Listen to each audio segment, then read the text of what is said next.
कोई भी अपनी तरफ से कोई बात नहीं कहता, ये बात दिलो दिमाग में बिठा लीजिएगा। ये हम नहीं कह रहे हैं, ये अब्दुल्ला सालिम नहीं बल्कि अल्लाह का कुरान कहता है कि कोई भी नबी अपनी तरफ से एक बात भी नहीं कह सकता, बल्कि नबी के ऊपर वही की जाती है, वो वही आवाम तक पहुंचाने के लिए वो नबी मेहनत करता है, जुस्तजू करता है। अल्लाह के नबी अलैहिस्सलातु वस्सलाम को 40 साल की उम्र में नबूवत दी गई और आप पर पहली वही आई, इक़रा बिस्मि रब्बिकल्लज़ी खलक़ल इंसान मिन अलक़। कुरान करीम में 30वें पारे में सूरह अलक़ है और सूरह अलक़ की पहली 4-5 आयतें नाजिल हुई शुरुआत के अंदर। 40 साल की उम्र मुहम्मदुर रसूलुल्लाह की बीत जाने के बाद वही आती है। अल्लाह के नबी घबरा जाते हैं, अल्लाह के नबी डर जाते हैं कि कहीं कुछ अनहोनी तो नहीं होने वाली, कहीं कुछ ख़राब तो नहीं होने वाला, हमारी ज़िंदगी तो ज़ाय नहीं हो जाएगी। आप अलैहिस्सलातु वस्सलाम ने एक ख्वाहिश ज़ाहिर की, अपने घर 15 साल की बीवी शरीक हयात खदीजतुल कुबरा से आकर के कहा कि खदीजा, मुझे ऐसा महसूस हो रहा है कि मैं ज़ाय हो जाऊंगा, ऐसा ऐसा ऐसा ऐसा मेरे साथ हुआ, मुझ पर कुछ इस तरह के वाक़यात हुए आज गारे हिरा में, क्या करना चाहिए बताओ, मैं तो खौफ खा रहा हूँ। मेरे भाइयों, मेरे साथियों, बताया जाए उन लोगों को, खुसूसन सनातन धर्मी भाइयों को, कि हमारे सनातन धर्मी भाइयों, हमारे नबी पर जो वही आई है, जो वही नाजिल की गई है, इस वही का तज़किरा आप मानो या मानो आपके वैदात के अंदर ज़रूर मौजूद है। आपके वैदात में कहा गया, अहमे वसोयमिदम बदामी, मनुष्य देवगुण, मनुष्य देवगुण, मनुष्य है देवगुण है, यानी इंसान देवगुण, जानकार, देव जानना, गुण देव है, महान इंसान को बोला जाता है। यहाँ पर गुण मतलब गुणी आदमी, गुरु को गुणी कहा गया। मनुष्य देवगुण जिसका प्रचार करते हैं, अहमेव सोयमिदम बिदामी जुष्टम दवा बिरुत्मानो शबीयम कामैतत मुगुर्नम कुर्नुमितम ब्रह्मानम। ब्रह्मा के तरफ से जो वही की जाती है, हम उसका मनन करते हैं, उसकी तबलीग करते, और सचमुच में ईश्वर के तरफ से जिस पर कृपा होती है ज़मीन पर, इस पृथ्वी पर, ईश्वर जिस पर कृपा करता है वो बड़ा भाग्यवान होता है, यानी बड़ा अक्लमंद होता है, किस्मत वाला होता, भाग्यवान। भाग मतलब किस्मत, वान मीन्स वाला, भाग्यवान होता है ईश्वर की तरफ से जिस पर वही की जाती है। ईश्वर अपना संदेश पहुंचाने के लिए आप ही में से किसी को, अगर हमारे बिहार का सीएम जी ये कह दें कि मौलाना आपको एमएलसी बनाएंगे, मौलाना आप राज्यसभा का मेंबर बनिएगा, तो आप भाग्यवान, क्योंकि सीएम साहब का लेटर आया आपके पास। और सीएम साहब ने भी, हम देख रहे थे एक रोज़ पहले, हमारा दोस्त सुना रहे थे, एक कोई टीवी चैनल पे आते हैं वो कॉमेडी करने के लिए, न मालूम क्या नाम उसका, शायद श्रीवास्तव नाम करके, राजू श्रीवास्तव, हाँ, उत्तर प्रदेश के। अभी कल जब हम निकले वहाँ से, मुजफ्फरपुर से 3-4 दिन का बाहर का टूर था, वहाँ से टूर मतलब प्रोग्राम, घूमने को नहीं समझ लीजिएगा, प्रोग्राम था, तो वहाँ से निकल रहे थे तो हमारा एक करीबी रिलेटिव हमारे पास, गाड़ी हम ड्राइव कर रहे थे, हमने कहा कि थोड़ी नींद आ रही है तो कुछ तकरीर नात नज़म लगाई। उन्होंने कहा कि आपको कॉमेडी सुनाते, लगाया उसका, तो वो एक बात ये बोला कि हमारे भारत की स्वच्छता, स्वच्छ भारत के लिए मेरा नाम चुना 9 आदमियों का, पूरे भारत में 9 आदमियों में से 9वां नाम मेरा था। लेकिन जब नाम लिया गया, अनाउंसमेंट किया गया पर प्रधानमंत्री के ज़रिए, पहला नाम सचिन तेंदुलकर।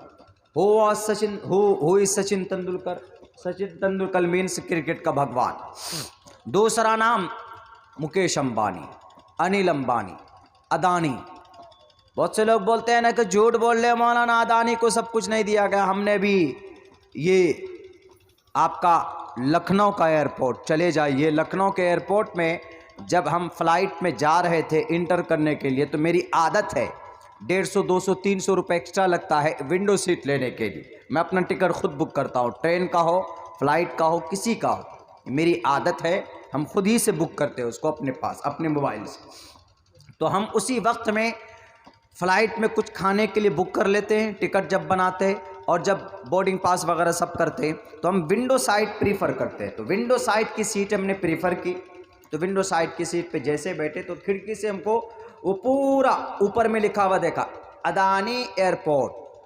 हमने उसका फ़ोटो ली। अब फ़ोटो हम लेते कैसे, मेरे मोबाइल का कैमरा ही ख़राब है, नहीं तो हम फ़ोटो ले लेते। अदानी एयरपोर्ट। हमने कहा वाह, न्यूज़ में बोलते हैं कि कुछ नहीं बांटा, कुछ नहीं बेचा है, ये देखो लिखा हुआ है मोटे अक्षरों एयरपोर्ट के अंदर की तरफ से, ताकि एक आम जनता ना देख पाए, अदानी एयरपोर्ट। खैर, तो अदानी का नाम, अंबानी साहब का नाम, टाटा साहब का नाम, स्टील फैक्ट्री वालों का नाम, कोयले के खदान वालों का नाम, सारे बड़े बड़े उद्योगपति का नाम। तो वो कह रहा था कि मेरा तो नाम हो ही नहीं सकता, इसलिए कि मैं अदना सा छोटा सा आदमी, कैसे मेरा नाम होगा। इन द एंड जब उसका नाम का अनाउंसमेंट हुआ कि राजू श्रीवास्तव इज फ्रॉम उत्तर प्रदेश इन बनारस, तो वो ऐसा लगा उस वक्त में उसको कि उसको यकीन ही नहीं हो रहा था कि मैं ही राजू श्रीवास्तव हूँ वो वाला। क्यों? मैं एक अदना सा इंसान और भारत के प्राइम मिनिस्टर शक्तिशाली फेकू जी, जुमलेबाज आदमी हमारा नाम ले रहा है। उनको यकीन ही नहीं आ रहा था इस बात पर। तो बड़े किसी तरह यकीन किया, लेकिन फिर भी तशफ़ी नहीं हुई। कुछ दिन बाद जब मंत्रालय से उनके पास जब चिट्ठी पहुंची, लेटर पहुंची कि you have selected as a brand ambassador, brand ambassador उनको बनाया, ब्रांड बन गया, एम्बेसडर बन गए।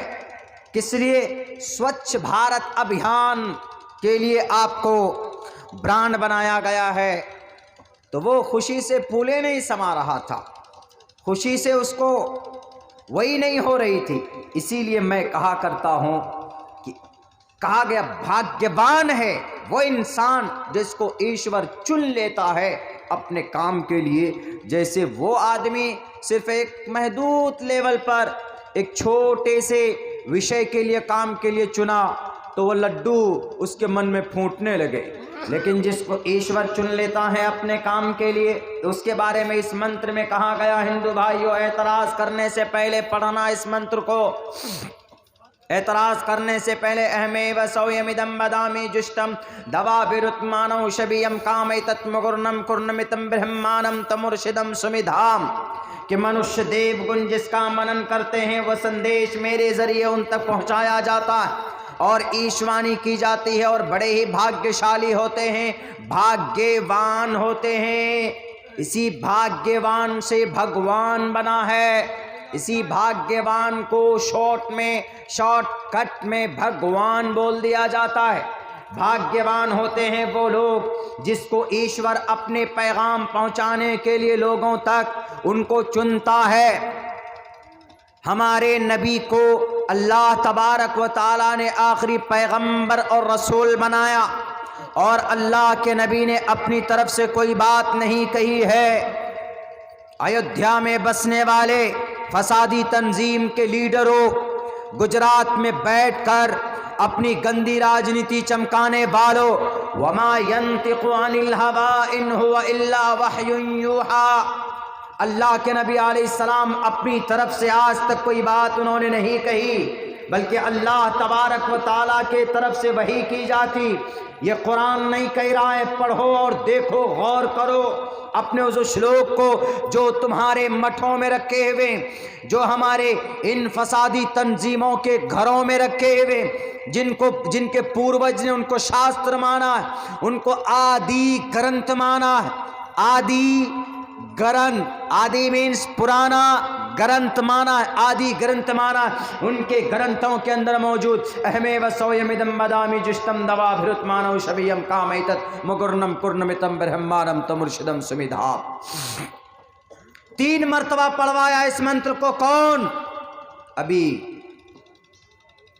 2 रोज पहले, कल को छोड़कर उससे पहले परसों की तारीख में, कहां पर? लखनऊ बाराबंकी के अंदर इस मंत्र को एक बहुत बड़ी पार्टी है, उस पार्टी के एक नेता ने बोला मौलाना मैं इस मंत्र को और सुनना चाहता हूं। कहां आके बैठा? वो सामने यहां पे बैठा और आकर बोला कि मौलाना बहुत दिनों के बाद हमको वैद सुनने को मिला, हमको कुछ नहीं चाहिए, हमको वैद पढ़कर सुनाइए।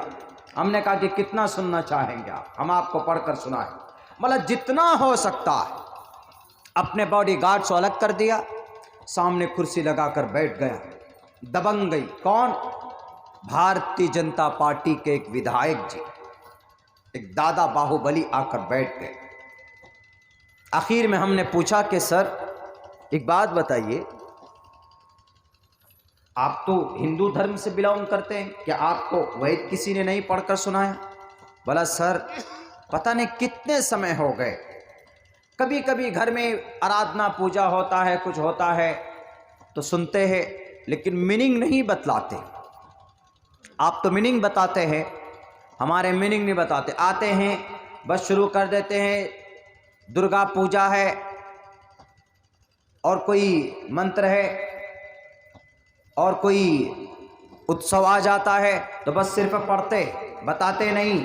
जैसे हम लोग नमाज में पढ़ देते सूरह फातिहा अल्हम्दुलिल्लाहि रब्बिल आलमीन अर्रहमानिर रहीम, और कोई दूसरी सूरत पढ़ते हैं कुल या अय्युहल काफिरून इज़ा जा नस्रुल्लाहि वल फतह व रअयतन्नास यदखुलूना फी दीनिल्लाहि अफ़वाजा फसब्बिह बिहम्दि रब्बिका वस्तगफिरहु इन्नहु कान तव्वाबा। सूरह फातिहा पढ़ते, दूसरी सूरत पढ़ते, but we are not able to understand what Allah सुब्हानहू व तआला सेड इन दिस सूरा। अल्लाह ने इस सूरत में क्या बयान किया हम नहीं समझ सकते जब तक उसको पढ़ेंगे नहीं, या जब तक कोई आलिम दीन आपको समझाएंगे नहीं, तो you can't understand, you are not able to understand and consider. If you are educated person तो you can understand by the study. आप मुताले के जरिए से समझ सकते हैं, लेकिन आप अगर नहीं जानते, पढ़ना नहीं जानते, तो आपको किसी के हेल्प की ज़रूरत पड़ेगी। इसलिए उन्होंने कहा कि सर नवरात्रि होती है, पूजा आराधना होता है, सारे मंत्र पढ़े जाते हैं, वसुदेव सुतम देवम कंस चाणूरमर्दनम, ये मंत्र हमने सदियों गुजर गए। इस मंत्र का शायद कुछ जानता होगा, तब उसके दिल में शौक़ पैदा हुआ कि आप हमको पढ़िए, बताइए, समझाइए। उन्होंने कहा कि हमको सबसे पहले तो ये बता दीजिए कि आपके कुरान में जो श्लोक, कुरान में जो आयतें हैं, वह हमारे वेदों के अंदर भी वही बात है कि नहीं? हमने कहा कि हमारे कुरान में बहुत सारी बातें वो है जो आपके वेदों के अंदर पाई जाती। वो बोला कि ये जलसा मुसलमान का है, मैं एक हिंदू हूँ और मैं एक विधायक हूँ इस वक्त का। बताइए मैं इस जलसे में क्यों आया हूँ? हम जानते हैं कि ये लोग हमको वोट नहीं डालते, लेकिन तब भी मैं आया हूँ। किस लिए आया हूँ? मानवता है, इंसानियत का रिश्ता है। बता दीजिए इंसानियत का रिश्ता आपके कुरान में कहाँ है, आपके अहादीस में कहाँ है और हमारे ग्रंथ में कहाँ है? मैं इसको जानना चाहता हूँ। मैंने 3 मंत्र और श्लोक पढ़कर उनको समझाए और हमने उनको बताया। हमने कहा कि कौन सी ग्रंथ है आपके घर में जो डेली पढ़ा जाता है?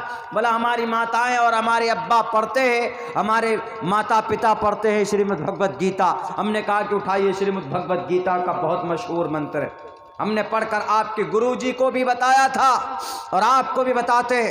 पढ़िए आप, साफ साफ लिखा हुआ है, अहिंसा सत्यम करोध हस्तयागा शांति रपैशुनम दया भूलेश्वलो लूप तबम हीरी चापला। बोला मतलब क्या? हमने कहा कि गुस्सा मत करो, झूठ मत बोलो, गुस्से को कंट्रोल में करो, किसी के ऊपर थूको मत, किसी के ऊपर कीचड़ मत उछालो। हमने कहा कि ये पढ़िए। हमने कहा कि और पढ़िए आप, और आगे जाइए सर आपको मिलेगा। भशुंड काक का तर्जमा करते हुए वेद व्यास जी ने कही ये बात, यहाँ ना पक्ष बातें कुछ राखों, वैद पुराण संत मत भांको, वेद को, पुराण को, कुरान को, धर्मशास्त्र के ऊपर मैं बहस नहीं करूंगा।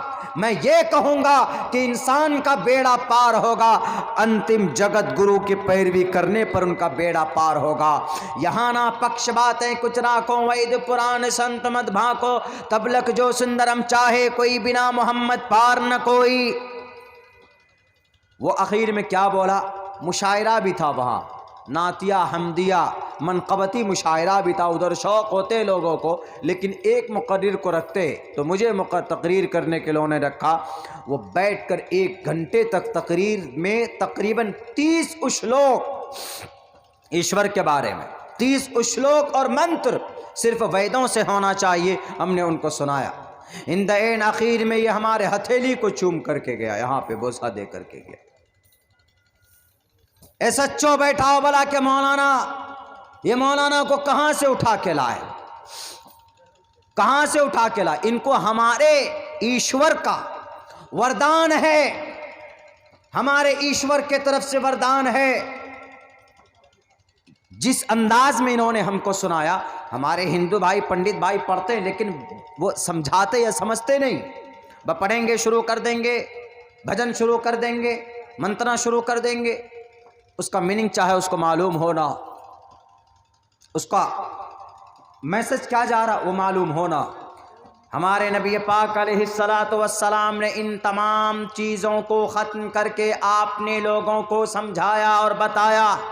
अल्लाह के तरफ से वही की गई 40 साल की उम्र में, लेकिन 40 साल से पहले कुफ़ार मक्का के बीच में, अबू जहल के बीच में, अबू लहब के बीच में आप अलैहिस्सलातु वस्सलाम ने अपनी ज़िंदगी गुजारी और आपने नबी होने का दावा 40 साल की उम्र में किया।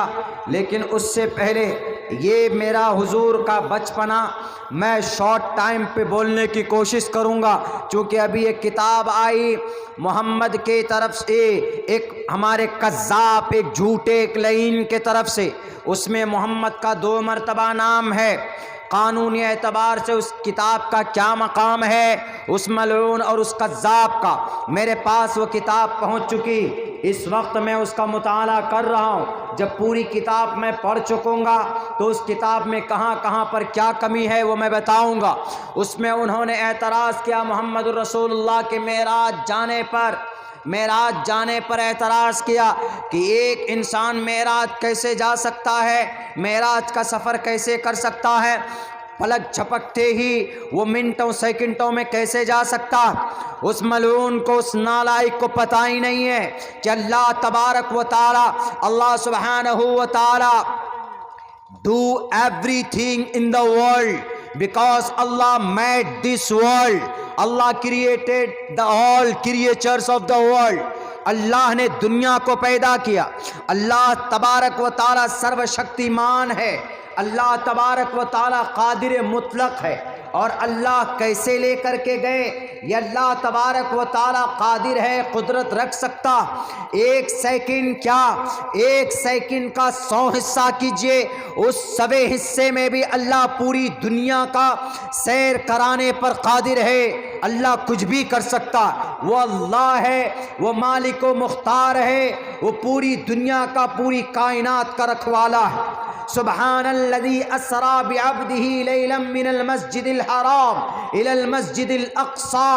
मस्जिद हराम से लेकर मस्जिद अक़सा तक, मस्जिद अक़सा से लेकर सिदरतुल मुंतहा तक का अगर सफ़र करवाया है तो तुम्हारे किसी मंतरी के ज़रिए नहीं, या तुम्हारे किसी पावरफुल इंसान के ज़रिए नहीं, बल्कि अल्लाह तबारक व ताला ने उनको सफ़र करवाया।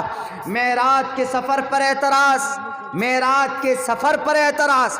बताइए कि नबी को कैसे 7वां आसमान मेराज तक और मस्जिद बैतुल हराम से लेकर बैतुल मक़दिस तक, यानी मक्कतुल मुकर्रमा से लेकर फ़लस्तीन तक कैसे सेकंडों के अंदर वो सफ़र कर दिया। मैं तो कहता हूँ कि पूछो अपने उन गुरुओं से जिनके मठों में बैठकर तुम दर्स लेते हो, तुम्हारे दिमाग में भूसा भरा जाता है। उनकी किताब में ये बात कही गई, अश्वमाशुग मारूहा, तेज रफ्तार बिजलियों से भी कहीं ज्यादा रफ्तार उनकी सवारी की होगी। अश्वमाशुग मारूहा देवदत्तम जगतपति असीना सदूदमन। उस सरायस परवाही जो उनकी सवारी ऊँटनी की होगी, उनकी सवारी खच्चर की होगी, उनकी सवारी बुर्राक की भी होगी।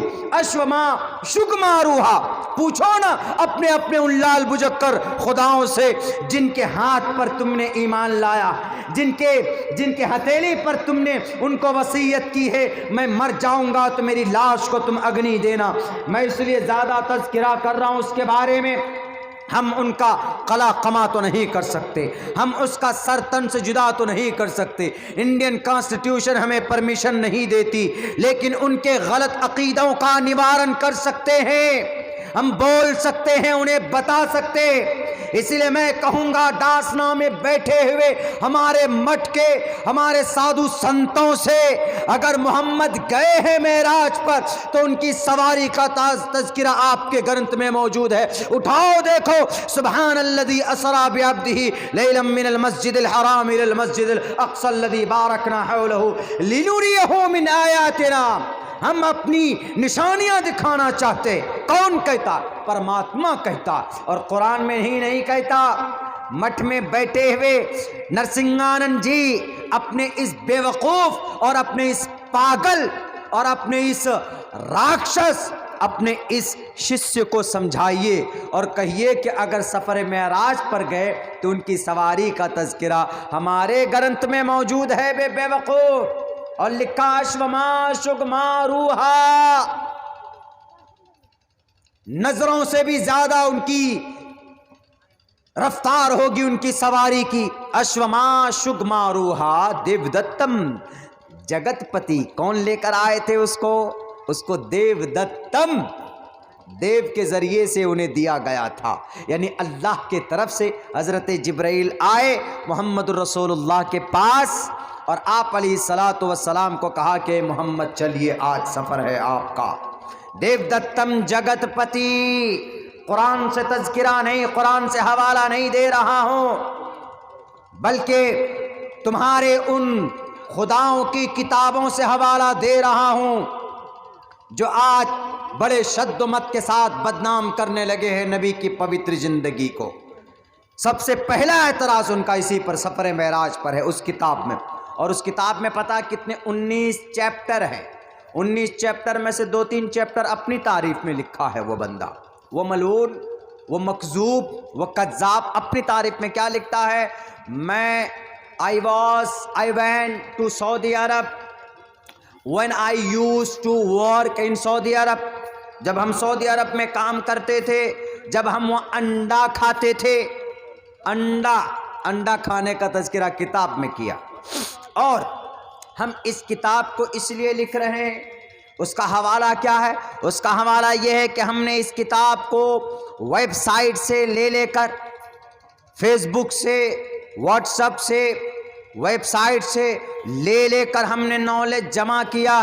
और सबसे ज़्यादा झूठ भरा होता है तो फेसबुक में भरा होता है, सबसे ज़्यादा झूठ भरा होता है तो व्हाट्सएप में भरा होता है, सबसे ज़्यादा झूठ अगर कहीं पर भरा हुआ होता है तो वो सबसे ज़्यादा झूठ का प्लेटफॉर्म कोई है तो सोशल मीडिया है आज के ज़माने में। उस सोशल मीडिया को पढ़कर तुम क्या बोले? हम अंडा खा रहे थे सऊदी अरब में, हमको धक्का दे देकर निकाल दिया। तुम जैसे मनहूस अकीदे वाले को, तुम जैसे गलत मानसिकता ऐसी मानसिकता रखने वाले इंसान को धक्के मारकर नहीं, टकला बनाकर भेजना चाहिए सऊदी अरब से। वो तो तुम सही आ गए हो और आकर के यहाँ पर किसी मजबूत किताब का हवाला नहीं। जहाँ तक मैं अभी तक पहुँचा हूँ उस किताब को पढ़कर, तो उस किताब में ज़्यादा कोई मजबूत ऑथेंटिक बुक से हवाला नहीं। और बहुत सारी ऑथेंटिक बुक्स हैं दुनिया के अंदर, इंसाइक्लोपीडिया है, उसको पढ़ते, उसके ज़रिए से एतराज़ करते। लेकिन इंसाइक्लोपीडिया खोल कर देखा तो वहाँ पर नबी की तारीफ़, द 100 बुक, 100 महापुरुषों की किताब, वो किताब उठाकर देखा तो पहले नंबर पर मोहम्मद रसूलुल्लाह की तारीफ़, एंड ही वाज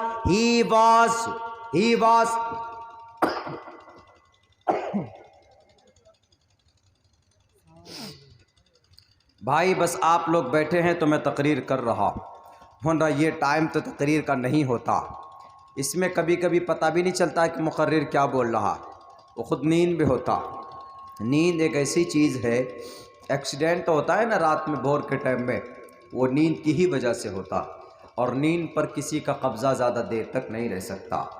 आपके सामने हूँ, तबीयत भी थोड़ी सी वैसी हो रही है, लेकिन चूँकि बात हमारे नबी की है, बात हमारे कुरान की, बोलना पड़ेगा। इतने सारे मीडिया वाले भाई साहब आए हैं, बैठे हैं, ये कवर कर रहे हैं, तो कम से कम इनके ज़रिए से कुछ लोगों तक सही पैगाम चला जाए। तो 19 चैप्टर में अपनी किताब जो उसने लिखी, क्या उस किताब का नाम रखा? मोहम्मद अलैहिस्सलाम, अल्लाह के पैगंबर मोहम्मद, और अल्लाह से लेकर मोहम्मद तक इस तरह के अल्फाज हैं, यानी 2 मरतबा मोहम्मद मोहम्मद का नाम लिया। उसके अंदर 19 चैप्टर कायम किए। 19 चैप्टर में से सबसे पहले चैप्टर में 1, 2, 3 अपनी तारीफ भर दी कि मैं फ़लाँ हूँ, मैं फ़लाँ हूँ, मैं फ़लाँ हूँ, और हवाला क्या दिया है वेबसाइट का, कोई मजबूत ऑथेंटिक बुक का भी नहीं। अरे मैं कहता हूँ कि अगर तुम वेबसाइट को नहीं, तुम इंसाइक्लोपीडिया देखते तो हमारे नबी की सदाकत, और तुम अगर अपने शास्त्र को देखते, द 100 बुक को देखते, तो मोहम्मद रसूलुल्लाह की सदाकत। बल्कि द 100 बुक में एक बात लिखी है क्रिश्चियन राइटर ने, उस क्रिश्चियन राइटर ने देखा कि हमने नौशेरवां की अदालत को हमने देखा कि नौशेरवां आदिल बादशाह था, लेकिन वो भी पक्षपात करता था। हमने रुस्तम और असफंद यार की ताकत को, हमने उनकी पहलवानी को भी देखा, लेकिन मोहम्मद रसूलुल्लाह की जब पहलवानी देखी तो उनकी पहलवानी एक अलग थी। कौन सी किताब में क्रिश्चियन ये लिखता है, और ये भी लिखता है कि हमने बड़ा बड़ा फ़लसफ़े को देखा, हमने सकरात को देखा, हमने अफलातून को देखा, और हमने बड़े बड़े फ़िलोसफ़र को देखा, माहिरे अर्ज़ियात को, माहिरे नबातात को हमने देखा। लेकिन जब हम पहुँचे हैं, हमने सारे अंबिया कराम को भी पढ़ा। उन्होंने पढ़ा नूह अलैहिस्सलाम की तारीख़ उन्होंने ज़िक्र की, हज़रत दाऊद अलैहिस्सलाम की तारीख़ ज़िक्र की, हज़रत दाऊद के बेटे हज़रत सुलेमान अलैहिस्सलाम की तारीख़ उठाकर देखी, और उन्होंने हज़रत सुलेमान अलैहिस्सलाम की तारीख़ में से एक तारीख़ उन्होंने कहा कि हज़रत सुलेमान अलैहिस्सलाम कितने महान थे, इतने महान थे कि हवाओं पर, जिन्नातों पर, तमाम के तमाम मखलूक़ात पर उनकी हुकूमत थी। ये बात याद रखना मुसलमानों, इस ज़मीन पर 4 बादशाह ऐसे गुज़रे जिनकी पूरी दुनिया में हुकूमत रही। सूरज मशरिक़ से लेकर मग़रिब तक, शुमाल से लेकर जुनूब तक, उत्तर से लेकर दक्षिण तक, पूरब से लेकर पश्चिम तक, वो 4 बादशाह गुज़रे। उन 4 बादशाहों में से 2 बादशाह मुसलमान थे, 2 बादशाह नॉन मुस्लिम थे, मुशरिक थे। मुसलमान बादशाह में से एक का नाम हज़रत सुलेमान अलैहिस्सलाम, जो नबी भी और रसूल भी थे। इन्होंने ही बैतुल मक़दिस को वहाँ पर स्टेबल किया था। हज़रत दाऊद के बेटे हज़रत सुलेमान अलैहिस्सलाम, पूरी दुनिया पर इनकी हुकूमत थी, जिन्नात पर भी इनकी हुकूमत थी, हवाओं पर भी इनकी हुकूमत थी, जानवरों पर भी इनकी हुकूमत थी। और दूसरा बादशाह सिकंदर ज़ुल्क़रनैन, जिसने दीवार चीन को बनाया, याजूज माजूज को पाट दिया, उस दीवार को बनाया।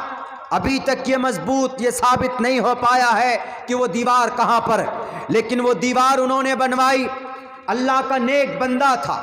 कुरान करीम में अस्हाबे कहफ के वाक़ये में, सूरे कहफ में इनका तज़किरा मौजूद है। 16वें पारे के अंदर यसअलूनका अन ज़िल-क़रनैन, यहूदियों ने 3 सवालात किए नबी पाक अलैहिस्सलातु वस्सलाम से कि रूह क्या है, अस्हाब कहफ कौन है, सिकंदर ज़ुल्क़रनैन कौन। तो अस्हाब कहफ का तो आपको पता है कि वो नौजवान थे जो अपने बादशाह, जालिम बादशाह के सामने में डट कर मुकाबला करके अपने गांव को छोड़कर अपने दूसरे किसी बयाबान जंगल में चले गए।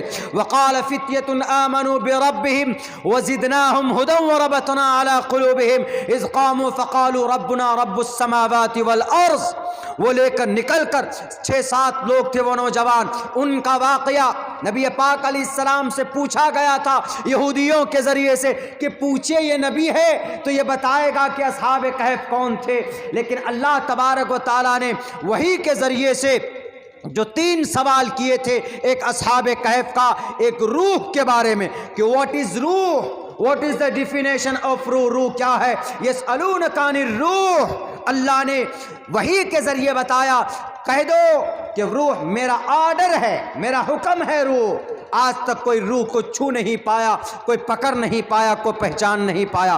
और तीसरा सवाल था जुल्करनैन के बारे में कि बताओ मोहम्मद, अगर मोहम्मद नबी है तो पूछो मोहम्मद से कि जुल्करनैन कौन। जुल्करनैन एक ईमानदार बादशाह था, मुस्लिम बादशाह था, पूरी दुनिया में हुकूमत थी। तो 4 बादशाह, एक हज़रत दाऊद और दूसरा सिकंदर जुल्करनैन, ये 2 बादशाह मुस्लिम, पूरी दुनिया में हुकूमत। और 2 बादशाह और बुख्ते नसर बाद में पूरी दुनिया में हुकूमत थी, काफिर था, मुशरिक था। और उनसे पहले नमरूद, पूरी दुनिया में नमरूद की हुकूमत थी। ये 4 बादशाह जिनके पूरी दुनिया में अभी तक हुकूमत रही, यानी पूरी दुनिया में, पूरे इस वर्ल्ड में 233 और 200 से अधिक मुल्क है पूरी दुनिया में। इस पूरी पृथ्वी पर जिनकी हुकूमत थी, इस पूरे बल्कि अर्थलोक में, इस ज़मीन पर जिनकी हुकूमत थी पूरी ज़मीन पर, वो 4 बंदा, 2 मुसलमान और 2 नॉन मुस्लिम, 2 गैर मुस्लिम बादशाह, एक बुख्त नसर और एक नमरूद। ये गैर मुस्लिम है। और नमरूद का ज़माना कब है आप जानते हैं मेरे भाइयों, मेरे साथियों। तो अल्लाह तबारक व तआला ने कुरान करीम के ज़रिए से पूरी दुनिया को चैलेंज किया। उन्होंने द 100 बुक में लिखा है कि हमने हज़रत दाऊद की ज़िंदगी पढ़ी, उस अंग्रेज़ ने लिखा कि हमने हज़रत सुलेमान की ज़िंदगी पढ़ी, हमने हज़रत ईसा की ज़िंदगी पढ़ी। हज़रत ईसा को अल्लाह ने यह वरदान, अल्लाह की तरफ से मौजज़ा दिया हुआ था कि वो जब भी किसी अबरस, जब भी किसी कौड़ी की बीमारी पर हाथ फेर देते थे वो शिफायाब हो जाता था। और भी सहाबाए किराम, हज़रत मूसा रज़ी अल्लाह तआला अन्हु के बाजुओं में ताकत दी थी। और भी हज़रत यूसुफ़ अलैहिस्सलातु वस्सलाम को अल्लाह तबारक व तआला ने खूबसूरती से नवाजा था। हज़रत इब्राहीम को हज़रत इब्राहीम को खलीलुल्लाह का खिताब दिया गया था। सबकी किताबें पढ़ी, सबके औसाफ उन्होंने पढ़े, लेकिन आखिर के अंदर उन्होंने ये कहा, मजबूर होकर आखिर में ये कहा कि मुहम्मदुर रसूलुल्लाह से बढ़कर इस कायनात में कोई इंसान महान नहीं है। कौन कहता है? नरसिंहानंद जी। ये समझाओ इस रिजवी को, इससे ज्यादा अकल रखने वाला वो क्रिश्चियन राइटर, वो कसम खाकर कहता है कि मैं आज तक तो अफलातून से मानूस था, मैं आज तक तो अल-बैरूनी से मानूस था, मैं आज तक तो इमाम गज़्ज़ाली की तारीख से मानूस था, मैं आज तक तो नौशेरवा के अदालत से मानूस था। लेकिन जब मोहम्मद की पूरी जीवनी आई, जब मोहम्मद की मदीने में बचपन की ज़िंदगी नज़र में आई, जब इनके माँ बाप की कुर्बानियाँ नज़र में आई, जब इनके दादा अब्दुल मुत्तलिब की सखावत नज़र में आई, और जब तक इनकी मोहम्मद की शराफत और इनका बचपना नज़र में आया, जब हमने देखा कि मोहम्मद वो इंसान, नौशेरवा का जिक्र उनकी किताब में है, क्रिश्चियन की किताब में है, अफलातून का जिक्र उनके ओल्ड टेस्टामेंट के अंदर है, और उनसे पहले रुस्तम और अस्फंदे यार का तर्जमा उनके बाइबल के अंदर मौजूद है सिर्फ। लेकिन जब इस क्रिश्चियन राइटर ने देखा कि मोहम्मद का तज़किरा सिर्फ कुरान में नहीं, मोहम्मद का तज़किरा कुरान के साथ साथ अहादीस में भी है, सहाह सित्ता में भी है, बुखारी के अंदर भी है, अबू दाऊद के अंदर है, तिरमिज़ी के अंदर मौजूद है, इससे और 2 कदम आगे बढ़ जाइए, सुरियानी ज़ुबान के अंदर है, वल्लहु ज़ंजमैन देओदंग वोन मदीना, वल्लहु ज़ंजमैन देओदंग वोन प्रॉफिट मोहम्मद सल्लल्लाहु अलैहि वसल्लम, बाइबल के अंदर है, फारकुलीत के अंदर है, बाइबल के अंदर फारकुलीत कहा गया, और हमारे भारत के अंदर गौतम बुद्ध सिद्धार्थ के धर्म बुद्धिस्ट ने मोहम्मद रसूलुल्लाह को मैतरा का खिताब दिया, तो वो क्रिश्चियन नाइटर मजबूर होता है मोहम्मद का तज़किरा करने पर। क्या रे, ये वो इंसान है जिनका तज़किरा वेदात में है, ये वो इंसान है जिनके बाप का तज़किरा महाभविष्य पुराण के अंदर है, महाभविष्य पुराण के अंदर है, अंतिम महर्षि का तज़किरा कल की पुराण के अंदर है, भागवत पुराण के अंदर है, और उनकी पैदाइश का जगह का नाम भी बताया गया। अंशंबल गराम गुख्य सबराह मनय सगहा तमना भवने विष्णु यशसा कल की प्रादुर्भविष्यति। और उन्होंने 100 आदमियों में से चुनकर मोहम्मद का नाम सबसे पहले नंबर पर डाल दिया और कहा कि मोहम्मद हकदार है, सबसे पहले नंबर पर इनका नाम आना चाहिए। क्यों? क्योंकि मोहम्मद का तज़किरा तकरीबन 20 बड़े धर्म ग्रंथों के अंदर हमने पाया। मेरे भाइयों, जब तक इनका तज़किरा नहीं करेंगे तो ये कैसे समझेंगे? ये तो ये समझते हैं कि बस हमने जो किताब लिख दी वो किताब पढ़कर लोग हमको कबूल करेंगे। पता उस किताब की कीमत कितनी रखी उन्होंने? उस किताब की कीमत उन्होंने 500 रुपये रखी, 500 रुपये। और उन्होंने क्या कहा, हम इस किताब को इसलिए लिखे हैं, हम इस किताब को किसी की भावनाओं से खेलना नहीं चाहते। मैं खुद उस पर केस करूँगा, मैं उस पर केस बुक करूँगा।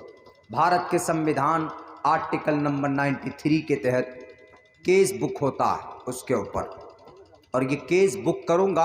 मैं पहले पढ़ तो लूँ, पूरी किताब पढ़ लूँ। अम्मा आयशा से निकाह 9 साल की उम्र में भी, तो उस पर टिप्पणी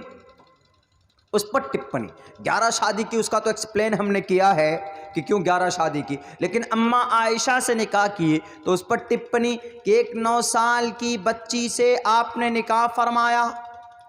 54 साल के आदमी ने 9 साल की एक बच्ची से कैसे निकाह कर सकता है? अभी हम तेलंगाना एक प्रोग्राम में गए, तेलंगाना तो उस प्रोग्राम के जो मैनेजर कन्वीनर थे, उसका बेटा आया मेरे पास। लहीम शहीम, हट्टा गट्टा, मोटा तगड़ा, ताज़े बॉडी का मालिक था वो जैसे आया हमारे पास तो सलाम किया। वो बोला कि sir I want to take a selfie, I want take a selfie. हम एक सेल्फी लेना चाहते हैं। सेल्फी का ज़माना चल गया, मोबाइल यूज़ कर रहे, पेगासस जासूस आ गया आपके भारत में, पेगासस। इसके ऊपर भी मैं एक्सप्लेन करूंगा, पेगासस जासूस के ऊपर इस पूरी हिस्ट्री को बताऊंगा आपको। पेगासस इसराइल, उन्होंने एक सॉफ्टवेयर बनाया, और वो ऐसा सॉफ्टवेयर है, आपका ये मोबाइल है, आप मोबाइल को बंद करके, आप अपने मोबाइल को स्विच ऑफ करके अगर अपने घर पे रख दिए, लेकिन वो पेगासस ऐसा सॉफ्टवेयर है कि आप नहा रहे हैं, आप बाथरूम में गए हैं, आप ब्रश कर रहे हैं, आप बिल्कुल कभी गुस्ल खाने में जाकर कपड़े उतार कर भी बहुत से लोग नहाते हैं। बहुत से लोगों को ऐसी आदत है, सेपरेट है तो नहाते हैं। तो आप अगर मोबाइल लेकर खुदा न खास्ता चले गए तो आपका कैमरा ऑन हो जाएगा। वो पेगासस ऐसा सॉफ्टवेयर है कि वहाँ की एक कंपनी इसराइल की, उसने उसको बनाया, और वो उस सॉफ्टवेयर के ज़रिए से किसी के भी मोबाइल में कोई मैसेज डाल सकता है और वहाँ से वो बैठकर आपके मोबाइल को यूज़ कर सकता है। आपका मोबाइल बंद है लेकिन आपका कैमरा चालू, आपको पता भी नहीं, आपका वीडियो रिकॉर्ड हो रहा है। आप अपने जीमेल में पासवर्ड लगाए हुए, पासवर्ड लगा हुआ फला फला फला पासवर्ड, आपके पासवर्ड के बगैर, आपके मोबाइल को हैक किए बगैर, जाने बगैर, हाथ लगाए बगैर कोई यूज़ नहीं कर सकता। इसके आज सबके मोबाइल में पासवर्ड लगा हुआ होता, पता नहीं क्यों लगा हुआ होता, अंदर पता नहीं क्या भरा होता। हमारे मोबाइल में पासवर्ड ही नहीं, हमारे मोबाइल में आपको पासवर्ड नहीं मिलेगा। सबके मोबाइल में पासवर्ड, सोचते हैं क्या पासवर्ड लगा दिया हो, हम तिजोरी बना लिए। लेकिन पेगासस सॉफ्टवेयर के ज़रिए से आपके उस पासवर्ड को भी हैक करके आपके जीमेल में घुसकर 2-4 ठो आतंकवाद वाला मैसेज डालकर और फिर वहाँ से दूसरे कहीं पाकिस्तान भेजकर आपको अगले दिन गिरफ्तार किया जा सकता है और आपको पता भी नहीं। 121 लोग भारत के कोठारी कांड के जितने भी लोग थे उन तमाम को पेगासस के ज़रिए से मैसेज कहाँ भेजा? अलकायदा के पास। मैसेज कहाँ भेजा? ISIS के पास। इंडियन इस्लामिक टेररिज्म जो है, ऐसा ऐसा नाम दे देते उनके ज़रिए। और आपको पता ही नहीं कि मेरे मोबाइल में what is happening in my mobile, because you don't know, you don't imagine of that. आप इसके बारे में सोच नहीं सकते, लेकिन आपके मोबाइल में मैसेज आ रहा है, जा रहा है, फॉरवर्ड हो रहा है, और आपके ईमेल में, आपका व्हाट्सएप में, आपके फेसबुक यूज़ किया जा रहा है और आपको पता भी नहीं चलेगा। पेगासस। अब भारत के अंदर भी ऐसा हुआ। भारत के गवर्नमेंट ने सुप्रीम कोर्ट में जब जाने की जरूरत पड़ी, चूंकि एप्पल, अब इसको कैसे क्या किया जाए? एप्पल आईफोन जिसको बोलते हैं, यहां आईफोन नहीं है, किसी के पास हो भी सकता है, तो एप्पल आईफोन मोबाइल की दुनिया का महाराजा। उस आईफोन एप्पल कीमती होती है, 50,000, 60,000, 70,000, 30-35 हज़ार से तो शुरुआत होते हैं उसके से। बैटरी प्रॉब्लम होती है उसमें, हमने सुना है। जहाँ तक हमारे पास एक थी, हमारे वो भी घर पे रखी हुई, हम यूज़ नहीं कर रहे उसको, हमको समझ में नहीं आता। तो उसमें ऐसा होता है कि सबसे ज़्यादा उस मोबाइल की जो कीमत है, किस वजह से है कि उसका सिक्योरिटी बहुत हार्ड है। अगर आप उसकी आईडी, उसकी पासवर्ड भूल गए तो वो डब्बा है, उसको कोई तोड़ नहीं सकता। ये सब मोबाइल का तो पासवर्ड आप भूल गए तो चलिए भाई कंप्यूटर में डाल दीजिए, इसको तोड़ लीजिए, वो करके हो जाता है, लेकिन आईफोन का नहीं होता। लेकिन वो पेगासस ऐसा सॉफ्टवेयर है कि आईफोन के सिक्योरिटी को भी हैक कर लिया उसने। तो एप्पल कंपनी ने उसके ऊपर केस किया। तो हमारे भारत के सुप्रीम कोर्ट में जब सरकार को जाना पड़ा, तो सरकार ने ये नहीं कहा कि हाँ हमने पेगासस सॉफ्टवेयर को लिया है और हमने यूज़ किया। अंदर अंदर बैठे बैठे अब्दुल्ला सालिम क्या कर रहे हैं, या अब्दुल्ला सालिम को फंसाना है तो 2-4 मैसेज पाकिस्तान से यहाँ भेज दो इनके मोबाइल में, और इनके मोबाइल से भेज दो अफ़गानिस्तान में, तालिबान से लिंक जोड़ दो, और अगले दिन ATS वाले आ जाएंगे कि मौलाना अब्दुल्ला आपने कौन सा ईमेल भेजा, आपने कौन सा मैसेज भेजा। बड़ी आसानी से हाथ में हथकड़ी डालकर अंदर कर दो।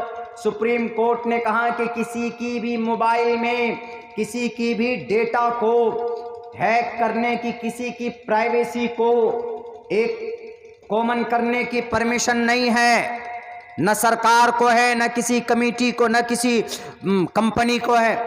तो सुप्रीम कोर्ट ने कहा कि बताइए आपने इस पेगासस सॉफ्टवेयर को यूज़ किया है? तो हमारे भारत के जो सरकार है उन्होंने हाँ या ना दोनों में से कुछ भी नहीं कही, खामोश रहे। इसका मतलब यह है कि आप जासूसी कर रहे हो। उन्होंने पेगासस को लाया, खरीदा, और इसराइल वालों ने, अब एप्पल वाले उनसे ज़्यादा हायर सिक्योरिटी को बनाने की कोशिश कर रहे हैं। लेकिन मेरे नौजवानों, मोबाइल इस्तेमाल करते हैं, कभी पे भी आप रडार में आ सकते हैं, किसी भी वेबसाइट में जाने की ज़रूरत नहीं। आपके मोबाइल में मैसेजेस आते हैं कि इस पे ये मारो, फ़ौरन क्लिक करो तो 50,000 रुपये का लोन अप्रूव्ड हो जाएगा। इस तरह के मैसेजेस आते। आप इस पे मिस कॉल मारो तो आप फला इंश्योरेंस कंपनी से जुड़ जाएंगे, आपको 25,000 रुपये का बोनस ऑफर मिल रहा है। ये वो होते हैं जो हैकर लोग आपके मोबाइल तक भेजते।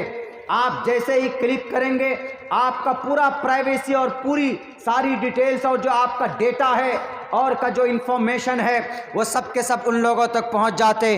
वो आपका गलत इस्तेमाल कर सकते हैं, फिर आपको फंसाया जा सकता है। तकरीबन सैकड़ों नौजवानों को इस तरीके से फंसाया जा चुका है लोगों के बीच में। इसीलिए मैं कहता हूं कि बड़े हसास अंदाज में अपने मोबाइल का इस्तेमाल कीजिए। अनाप शनाप वेबसाइट में जाकर कभी कभी चले जाते हमारे नौजवान, रातों को 2 बजे पता नहीं कैसी कैसी वेबसाइट में जाते हैं और जाकर ना मालूम क्या क्या चीज़ें देखते। इसलिए मेरे नौजवान साथियों, मोबाइल का मिसयूज़ मत कीजिए।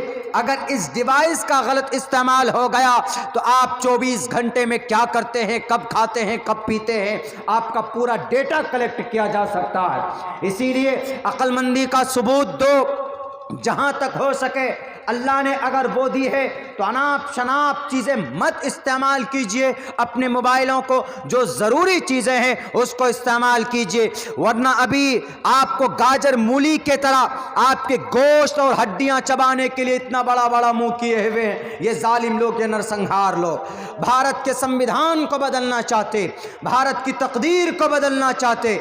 मेरे भाइयों, मैं बोलता हूं, इसीलिए बोलता हूं क्योंकि जरूरत है। जब बोलेंगे नहीं तो कौन बोलेगा जुल्म के खिलाफ? डरते रहेंगे, बुज़दिल बन जाएंगे तो हक की आवाज को कौन बुलंद करेगा? लेकिन हमें इस बात पर गर्व है कि अल्लाह ने हर जमाने में किसी ना किसी को जाफर तैयार बनाकर भेजा। हर जमाने में हक के सामने, बातिल के सामने में हक को वाशिगाफ किया। बोलना पड़ेगा और मैं बोलूंगा इंशाअल्लाह तबारक व तआला। तो उस बंदे ने ये कहा, किताब लिखी।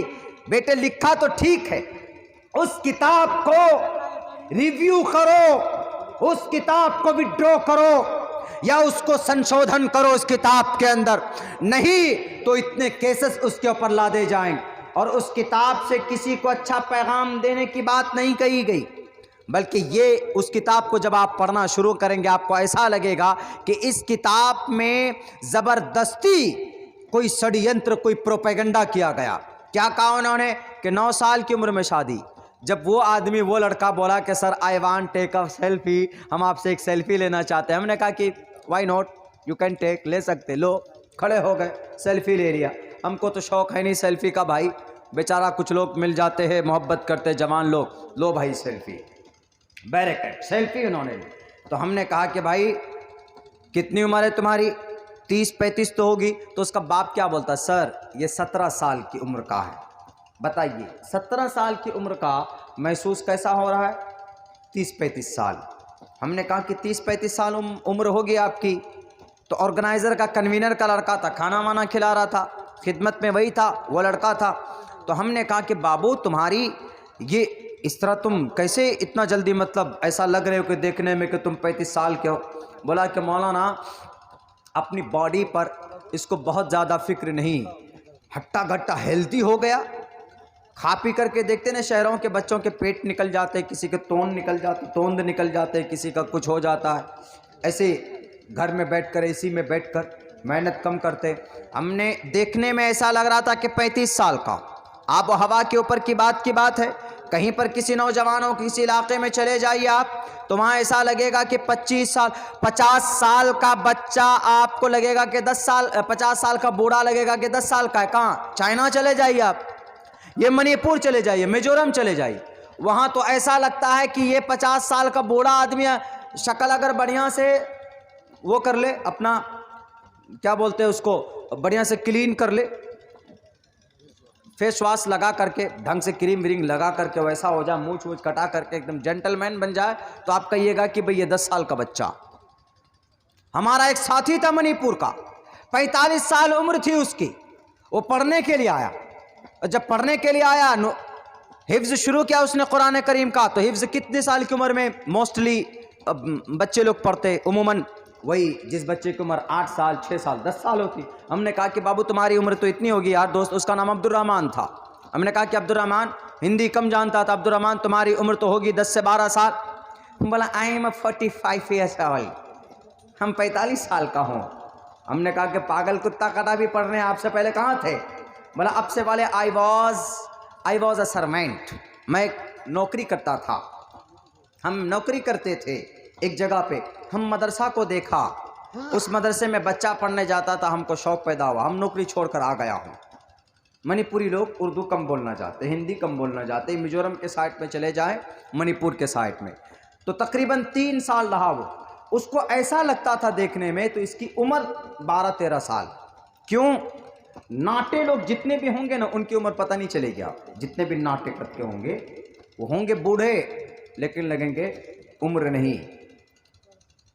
ऐसा होता है। तो अब बताइए, उन्होंने एतराज़ किया कि 9 साल की उम्र में एक बेटी से, और सबसे ज़्यादा वावेला कौन मचाते? हिंदू महासभा वाले।